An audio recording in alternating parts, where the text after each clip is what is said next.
دسته سیاسی یا هفپیمانیان اجتماعی یا اپوزیسیون سوری ایرو لحف دجوه دا که هلوستا خواه داوی درباره بجدار کرن د جنیو دو دا اشکره بکن. اف جوینا هفپیمانی پشتی دروژان جوینن آماده کاری ین کنگرت دین که لجنیف دنابران و نرن روسیا و امریکا و نتوینیا گردی دا هاتن لدارخستن. لگور داخوانین وزارت دروایا روسیا و جبلی تکس کرنا روژا لدارخستنا کنگره د 22 چله سال 2014 دا تا انجام دن جوی جوینی در نکدن. روسیا دا خوازه روبروبونا تیرور آنکو ریخستن رادیکال ین سوری خالا سرکه یا کنگره به. هپیمانی اپوزیسیون روسیا به پاراستنا رژیم سوری تومت باردکه. تبلیغ بر پرسن هپیمانی اپوزیسیون رازی بونه تبلیغ کنگره جنیو دو ببن لیوان چند مرج دانی نجبو کو به شاندا رژیم را دانستاندنان بکن. هپیمانی خواستیه کو بری هر تشت توباران کرنا ارتشا رژیم به راستاندن گرتین د زندان دا بین بردان. هر وها ترولا سروک سوری بشار اسد دو قوناغا و گوهستی دیدن نبه.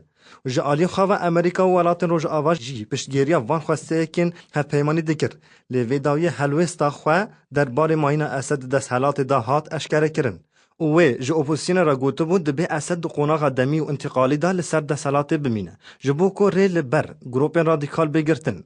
و جالیا کی دن و روسیا یا هر دم دو گوت نابه پرسا ماینا اسد دست حالات دا به گوتو بشکرن نها ایدی ویجی حلوستا خواه نرم کریه. دبیجه کو نابه ایدی اسد ده هفدیتن و هفیوین خدا بیجه او جبو سروکاتیا سوری جارک دن خواه کاندید بکن.